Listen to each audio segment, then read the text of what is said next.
Big boss 6ാം season മുന്നോട്ടു പോകെ അപ്രതീക്ഷിത സംഭവ വികാസങ്ങളാണ് ഷോയെ ചുറ്റിപ്പറ്റി ഉണ്ടായിക്കൊണ്ടിരിക്കുന്നത്. തുടക്കം മുതൽ തന്നെ പലതരത്തിലുള്ള അഭിപ്രായം വന്ന സീസണാണ് ഇത്. ഭൂരിഭാഗം പേരും മറ്റു സീസണുകളുമായി 6ാം സീസണെ താരതമ്യം ചെയ്യുന്നു. മുൻ സീസണുകളുടെ അത്ര പോരെന്ന അഭിപ്രായം വന്നെങ്കിലും പിന്നീടത് പതിയെ മാറി. സംഘർഷഭരിതമായ അന്തരീക്ഷം പലപ്പോഴും ബിഗ് ബോസ് വീട്ടിലുണ്ടായി. റോക്കി സിജോ വഴക്ക് കയ്യാങ്കളിയിലേക്ക് നീങ്ങുകയും റോക്കിയെ ഷോയിൽ നിന്ന് പുറത്താക്കുകയും ചെയ്തു. റോക്കിയുടെ ആക്രമണത്തിൽ പരിക്ക് പറ്റിയ സിജോ ചികിത്സയുടെ ഭാഗമായി മത്സരത്തിൽ നിന്ന് മാറി നിന്നു. ഇവരുൾപ്പെടെ 5 പേരാണ് ഇതുവരെ ഷോയിൽ നിന്ന് പുറത്തായത്. പുതിയ സീസൺ തുടങ്ങുമ്പോഴേക്കും ഇത്രയും പേർ പുറത്തു പോകുമെന്ന് ബിഗ് ബോസോ പ്രേക്ഷകരോ പ്രതീക്ഷിച്ചിരുന്നില്ല. ഇതൊരു പരിധിവരെ ഷോയെ ബാധിച്ചിട്ടുമുണ്ട്. ഈ സാഹചര്യത്തിൽ വൈൽഡ് കാർഡിലൂടെ പുതിയ മത്സരാർത്ഥികളെ എത്തിക്കുകയാണ് ബിഗ് ബോസ്. ഇവരെക്കുറിച്ചുള്ള കൂടുതൽ വിവരങ്ങൾ ഇപ്പോൾ പുറത്തുവന്നു. സായി കൃഷ്ണ, അഭിഷേക് ശ്രീകുമാർ, പൂജ കൃഷ്ണ, അഭിഷേക് ജയദീപ്, DJ സിബിൻ, നന്ദന എന്നിവരാണ് വൈൽഡ് കാർഡ് എൻട്രികൾ. ഞായറാഴ്ചത്തെ എപ്പിസോഡിൽ ഈ 6 പേരെ കാണാൻ പറ്റും. സോഷ്യൽ മീഡിയയിലെ സജീവ സാന്നിധ്യമാണ് സീക്രട്ട് ഏജന്റ് എന്ന പേരിൽ അറിയപ്പെടുന്ന സായി കൃഷ്ണ.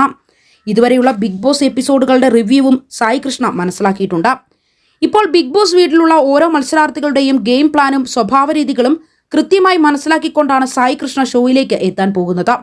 സോഷ്യൽ മീഡിയ താരം ബിഗ് ബോസിൽ എങ്ങനെയും ഗെയിം കളിക്കുമെന്ന ആകാംക്ഷയിലാണ് പ്രേക്ഷകർ. മോഡലായ അഭിഷേക് ശ്രീകുമാറും സോഷ്യൽ മീഡിയയിൽ തന്റേതായ സ്ഥാനം അറിയിച്ചിട്ടുണ്ട്. LGBTQ വിരുദ്ധ പ്രസ്താവനകളും പോസ്റ്റുകളും കാരണം അഭിഷേകിന്റെ ഇൻസ്റ്റഗ്രാം അക്കൗണ്ട് നേരത്തെ സസ്പെൻഡ് ചെയ്യപ്പെട്ടിട്ടുമുണ്ട്. LGBTQ വിരുദ്ധ പോസ്റ്റുകൾക്കായി അഭിഷേക് ഉണ്ടാക്കിയ പേജാണ് സസ്പെൻഡ് ചെയ്യപ്പെട്ടത്. LGBTQ കമ്മ്യൂണിറ്റിയിൽ ഉൾപ്പെടുന്ന ജാൻമണി ദാസ് നിലവിൽ ബിഗ് ബോസ് വീട്ടിലുണ്ട്. ഇവർ തമ്മിൽ വീട്ടിനുള്ളിൽ പ്രശ്നങ്ങൾ ഉണ്ടാകാനുള്ള സാധ്യതയും കൂടുതലാണ്. 2 ജെൻഡറുകൾ മാത്രമേ ലോകത്തുള്ളൂ എന്ന് വാദിക്കുന്നയാളാണ് അഭിഷേക് ശ്രീകുമാർ.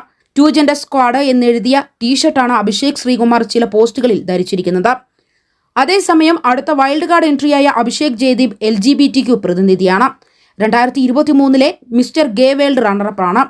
ഓൺലൈൻ മീഡിയ അവതാരകയാണ് പൂജ കൃഷ്ണ. സോഷ്യൽ മീഡിയയിൽ പലപ്പോഴും വിമർശനങ്ങൾ വന്ന അവതാരക കൂടിയാണ് പൂജ. അനാവശ്യ ചോദ്യങ്ങൾ ചോദിക്കുന്നു, ക്യൂട്ട്നെസ് കാണിക്കാൻ കോപ്രായം കാണിക്കുന്നു തുടങ്ങിയ കുറ്റപ്പെടുത്തലുകൾ പൂജ കൃഷ്ണയ്ക്കെതിരെ വരാറുമുണ്ട്. അതേസമയം ധാരാളം കണ്ടന്റ് നൽകിയിരുന്ന പലരും നേരത്തെ തന്നെ ഷോയിൽ നിന്നും പുറത്തായതോടെ ഇപ്പോൾ കാര്യങ്ങൾ അല്പം മന്ദഗതിയിലാണെന്നും ആരാധകർക്കിടയിൽ അഭിപ്രായമുണ്ട്. റോക്കിയെ പുറത്താക്കുകയും സിജോ പരിക്കിനെ തുടർന്ന് വിശ്രമത്തിലായതിനാലും ഷോയിൽ ഇപ്പോൾ കാര്യമായ അനക്കമൊന്നുമില്ലെന്നാണ് ആരാധകർ പറയുന്നത്. ഇതോടെ എല്ലാവരുടെയും പ്രതീക്ഷ വൈൽഡ് കാർഡ് എൻട്രികളിലാണ്. അധികം വൈകാതെ തന്നെ ബിഗ് ബോസ് വീട്ടിലേക്ക് പുതിയ മത്സരാർത്ഥികൾ കൂടി കടന്നുവരുമെന്നാണ് കരുതുന്നത്. നിലവിൽ ചിലരിൽ മാത്രം ഒതുങ്ങി നിൽക്കുന്ന മത്സരം ശക്തമായി മാറണമെങ്കിൽ വൈൽഡ് കാർഡുകൾ വന്നാൽ മാത്രമേ സാധ്യമാവുകയുള്ളൂ എന്നാണ് ആരാധകരും പറയുന്നത്. ബിഗ് ബോസിലേക്കുള്ള വൈൽഡ് കാർഡ് എൻട്രികളുടെ പേരിൽ പല പ്രചരണങ്ങളും സോഷ്യൽ മീഡിയയിൽ നടക്കുന്നുണ്ട്. ഇതിനിടെ ഇപ്പോഴിതാ ബിഗ് ബോസ് മലയാളം സീസൺ 6ലെ ആദ്യ വൈൽഡ് കാർഡ് എൻട്രി ആരെന്ന് വെളിപ്പെടുത്തിയിരിക്കുകയാണ് നാദിറ മെഹ്റാൻ. പോയ സീസണിലെ മത്സരാർത്ഥിയായ നാദിറ തന്റെ യൂട്യൂബ് ചാനലിലൂടെയാണ് ഇതിനെക്കുറിച്ച് പറഞ്ഞിരിക്കുന്നത്. ഇത്തവണ വൈൽഡ് കാർഡ് എൻട്രിയായി 6 പേരാകും ബിഗ് ബോസിൽ എത്തുക എന്നും അവർ പറയുന്നു. അതിൽ അവതാരകയും ബിഗ് ബോസ് റിവ്യൂവറും DJയും RJയും ഉണ്ടെന്നാണ് നാദിറ പറയുന്നത്. ഇതിനു പുറമെ ഒരു ക്യൂർ വ്യക്തിയും വരുന്നുണ്ടെന്നും അതിൽ സന്തോഷമുണ്ടെന്നും നാദിറ പറയുന്നു. അതേസമയം വൈൽഡ് കാർഡ് എൻട്രികളിൽ ഒരാളുടെ വോയിസ് സോഷ്യൽ മീഡിയയിൽ പ്രചരിക്കുന്നുണ്ടെന്നും നാദിറ ചൂണ്ടിക്കാണിച്ചു.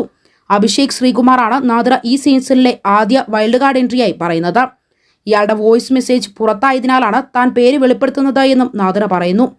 ടോക്സിക് പേജ് അഡ്മിനായിരുന്നു അഭിഷേക്. നേരത്തെ LGBTQ വിരുദ്ധ ഗ്രൂപ്പുകളുടെ നേതാവായിരുന്നു. സോഷ്യൽ മീഡിയ ഇൻഫ്ലുവൻസറായിട്ടാണ് വരുന്നത്. അഭിഷേകിന്റെ ടോക്സിക് പേജ് പോലീസ് കേസിനെ തുടർന്ന് പൂട്ടിച്ചിരുന്നുവെന്നും നാദിറ പറയുന്നു. അപ്പോൾ വരും ദിവസങ്ങളിൽ വൈൽഡ് കാർഡ് എൻട്രി കൂടി ബിഗ് ബോസിലേക്ക് കടന്നു വരുമ്പോൾ മത്സരം മുറുകുമെന്ന കാര്യം ഉറപ്പായിരിക്കുകയാണ്.